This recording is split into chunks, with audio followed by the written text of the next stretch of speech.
बंधुओं, सुदामा जी छुपा रहे पोटली, शर्म आ रही है बताने में कृष्ण का इतना वैभव देख के। लेकिन कन्हैया की एक आदत बड़ी बुरी है, कौन सी? कि जिस चीज के पीछे पड़ जावे तो वह को लेके माने। ये कृष्ण की बड़ी बुरी आदत है। सुदामा जी से कन्हैया कहने लगे, भैया जल्दी बताओ भाभी ने हमको रखा क्या है खाने के लिए। तो सुदामा जी बात में टहलाने की कोशिश करें कि बात को भूल जाए। तो सुदामा जी कहने लगे, अच्छा तुमको पता है जब हम गुरुजी के आश्रम में पढ़ते थे तो हम कैसे साथ में जाके पढ़ाई करते थे, साथ में भोजन करते थे, साथ में खेलते थे, बचपन की याद आ गई। सुदामा जी कहने लगे, तो कन्हैया फिर कहने लगे, तुम तो जाओ बताओ तुमको भाभी ने रखो क्या है। भाभी बार बार उसी बात को दोहरा रहे हैं कृष्ण, मुझे भाभी ने क्या रखा है खाने। फिर सुदामा जी बात बदल रहे हैं, अच्छा लाला तुमको पता है मैंने कितनी माखन की चोरी की है, वृंदावनी गलियों में गोपियों में वस्त्रों को तेने चुरायो, कितनों को तूने उधम मचायो, कितनों परेशानी की होगी। कन्हैया फिर कहे, तुम तो ये बता भाभी ने रखा क्या है खाने। बार बार उसी बात को दोहराया। तो सुदामा जी कहे, एक कृष्ण की बड़ी बुरी आदत है, जिस चीज के पीछे पड़ जाए तो उसको मन के लिए करना। तो सुदामा जी की बांह उठी थी तो कृष्ण कहने लगे द्वारिकाधीश, अच्छा भैया ये बताओ कि तुम्हारी बांह उठी थी और उठी उठी सी लग रही। सुदामा जी ने फिर ऐसे दबा दी कि देखे नहीं, लेकिन कृष्ण तो कृष्ण है। जैसे ही सुदामा जी ने ऐसे किया, श्री कृष्ण ने झपक के उस पोटली को छीन ली। और सुदामा जी की वो पोटली देखी जब द्वारिकाधीश ने, तो आंखों में आंसू आ गए कि ये पोटली भी 10 जगह से सिली हुई है, इसमें जो कपड़ा है वो 10 जगह से सिला हुआ है।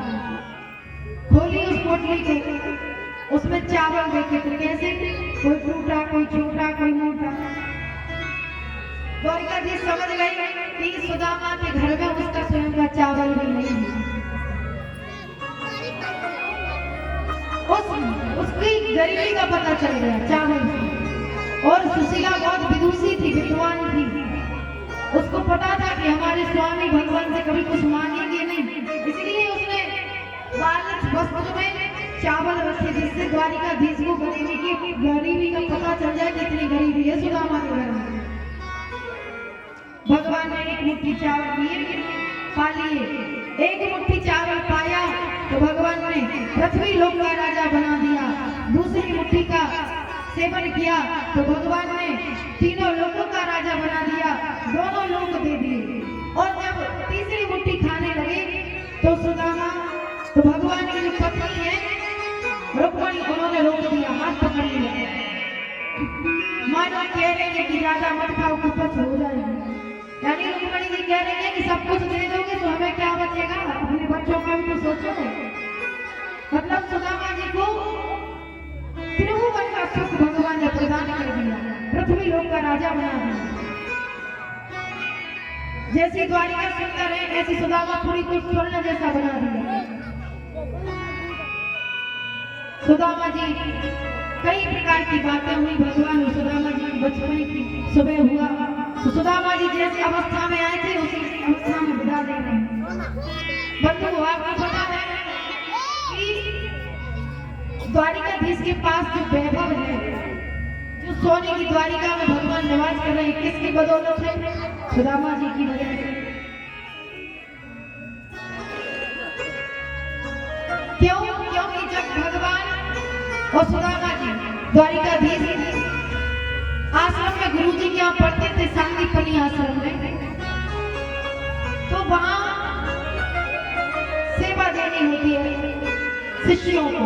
कभी लकड़ी तोड़नी पड़ती है, तो कभी भोजन की सामग्री एकत्रित करनी पड़ती है। तो सुदामा जी और भगवान दोनों समीधा लेने जाते थे, लकड़ी लेने जाते थे जंगल। तो एक बार की बात है कि गुरु माता थी, तो उन्होंने सुदामा जी से कहा कि भोजन के लिए समीधा चाहिए, जाओ जंगल जाके और समीधा ले आओ, साथ में कृष्ण को भी ले जाना।